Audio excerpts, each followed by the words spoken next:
Everyone. जैसा कि आप सब जानते हैं कि इस चैनल पर हम बीएड सेकेंड ईयर के कंप्लीट सिलेबस को डिस्कस करेंगे। हमने स्टार्टिंग की तीनों यूनिट्स का अध्ययन कर लिया है। अब हम यूनिट 4 की सीरीज को स्टार्ट करेंगे तथा आंसर लिखने के बेस्ट वे के बारे में डिस्कस करेंगे। वैसे यूनिट 4 का नाम है meaning and nature of school management.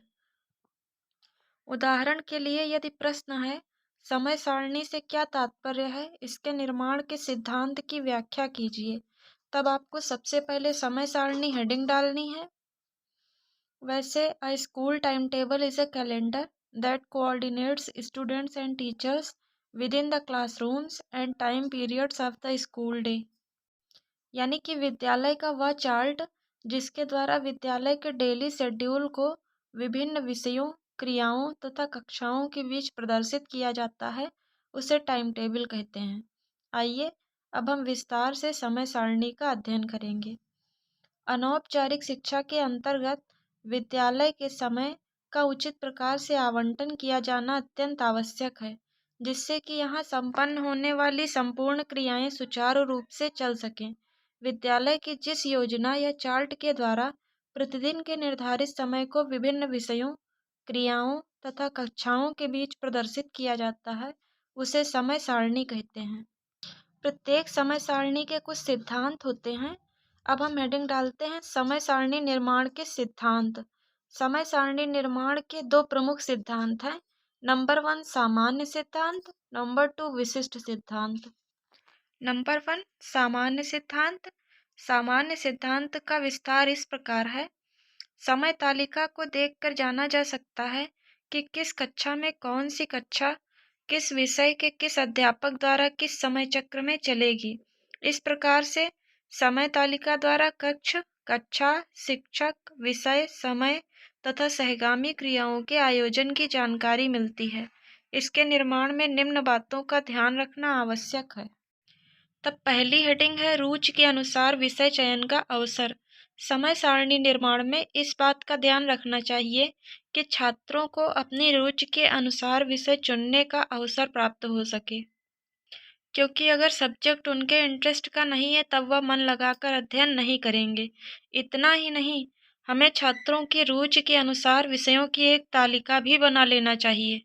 प्रायः यह देखा गया है कि छात्रों की रुचि जिस विषय में होती है उसे वे इसलिए ग्रहण नहीं कर पाते हैं क्योंकि कई बार विषय समय सारणी में एक साथ रख दिए जाते हैं।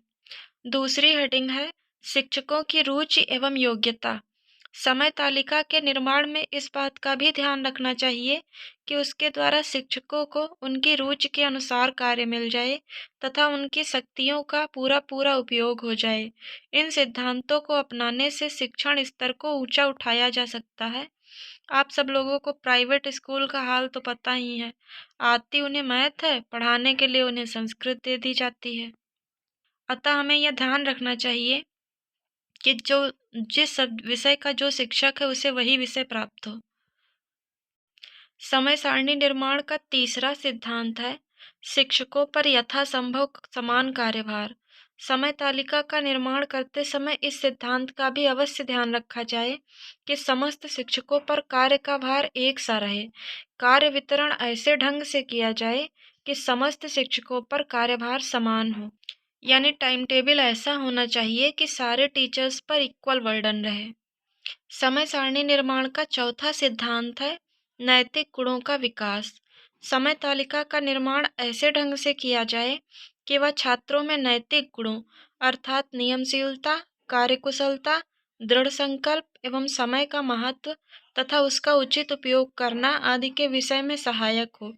उनको इन गुणों की व्यावहारिक शिक्षा प्राप्त हो सके। समय सारणी निर्माण का पांचवा सिद्धांत है शिक्षक तथा छात्रों में संपर्क स्थापित करना। समय तालिका का निर्माण करते समय इस सिद्धांत का ध्यान अवश्य रखना चाहिए कि उसके द्वारा छात्रों तथा शिक्षकों को अधिकतम संपर्क में लाया जा सके। इसके बाद हम दूसरी मेन हेडिंग विशिष्ट सिद्धांत डालेंगे। अब हम विशिष्ट सिद्धांत का विस्तार पूर्वक अध्ययन करेंगे। समय तालिका के निर्माण में निम्न विशिष्ट सिद्धांतों पर ध्यान रखना चाहिए। समय सारणी निर्माण का पहला विशिष्ट सिद्धांत है शिक्षा विभाग के नियमों के अनुकूल। सामान्य शिक्षा विभाग के द्वारा शिक्षालय के संपूर्ण समय, शिक्षालय दिवस की अवधि आदि का निर्धारण किया जाता है। यहाँ तक कि पाठ्यक्रम के विषयों के लिए घंटे का निर्धारण भी इसी के द्वारा कर दिया जाता है कि अमुक विषय को वर्ष में इतने घंटे अवश्य मिले। यानी टाइम टेबल का निर्माण शिक्षा विभाग के नियमों के अनुकूल होता है तथा प्रत्येक विषय को एक वर्ष में कितना समय दिया जाना है, यह भी निर्धारित कर दिया जाता है। समय सारणी निर्माण का दूसरा विशिष्ट सिद्धांत है दिवसों का क्रम। समय तालिका के निर्माण में दिनों के क्रम का ध्यान अवश्य रखना चाहिए। एक सप्ताह में कार्य करने के लिए 6 दिन होते हैं। इन दिनों में मंडे तथा सैटरडे को बहुत अच्छा नहीं माना जाता है, क्योंकि एक छुट्टी के पहले आता है तथा दूसरा छुट्टी के बाद। आप लोग कमेंट सेक्शन में ज़रूर बताइएगा किस किस को मंडे को स्कूल जाना बिल्कुल नहीं पसंद था। इसलिए इन दिनों में कठिन विषयों का अध्ययन नहीं कराना चाहिए, क्योंकि दोनों ही स्थितियों में छात्रों के मस्तिष्क में छुट्टी का ध्यान रहता है। समय सारणी निर्माण का तीसरा विशिष्ट सिद्धांत है विषयों का क्रम। समय तालिका के निर्माण में विषयों का क्रम भी ध्यान में रखना आवश्यक है। इसके अनुसार समय तालिका में 2 कठिन विषयों को लगातार पढ़ने की व्यवस्था न की जाए। इसलिए यह किया जा सकता है कि समय तालिका में हार्ड सब्जेक्ट के बाद एक इजी सब्जेक्ट को स्थान दिया जाए, क्योंकि जब दोनों सब्जेक्ट डिफ़िकल्ट होंगे तब बच्चा बोर हो जाएगा, वह इंटरेस्ट नहीं लेगा तथा सब्जेक्ट को सही ढंग से नहीं सीख पाएगा। समय सारणी निर्माण का चौथा विशिष्ट सिद्धांत है घंटों का क्रम। दिनों के अनुसार घंटों के क्रम का भी ध्यान रखना आवश्यक है। दिन में समस्त घंटों में फर्स्ट एंड लास्ट और अच्छा नहीं माना जाता है। इसका मुख्य कारण यह है कि प्रथम घंटे में छात्रों में स्फूर्ति नहीं होती तथा थकान होती है। अंतिम घंटा इस प्रकार अच्छा नहीं माना जाता कि बालक सुबह से कार्य करते करते थक जाता है, दूसरे उसके दिमाग में छुट्टी आ जाती है। वैसे मेरे स्कूल में तो लास्ट पीरियड ड्राइंग का होता था। आप लोग ज़रूर बताइएगा कि आपके स्कूल में लास्ट पीरियड कौन सा होता था। टाइम टेबल निर्माण का 5वां विशिष्ट सिद्धांत है कार्य में विभिन्नता। समय तालिका के निर्माण में इस बात का ध्यान रखना चाहिए कि लगातार 2 या 3 घंटों में छात्रों को एक सा कार्य करने को नहीं दिया जाए। इससे उनमें जल्दी थकान उत्पन्न हो जाएगी। समय सारणी निर्माण का 6ठा विशिष्ट सिद्धांत है शिक्षकों का हित। समय तालिका के निर्माण में शिक्षकों के हित का ध्यान रखना भी आवश्यक है। यह इस प्रकार बनाई जाए कि प्रत्येक शिक्षक को लगातार एक सा कार्य न करना पड़े, क्योंकि इससे उनमें भी थकान आ जाएगी। यानी टाइम टेबल का निर्माण इस प्रकार होना चाहिए कि टीचर को भी बार बार सेम वर्क ही ना करना पड़े। टाइम टेबल निर्माण का 7वां विशिष्ट सिद्धांत है थकावट का ध्यान।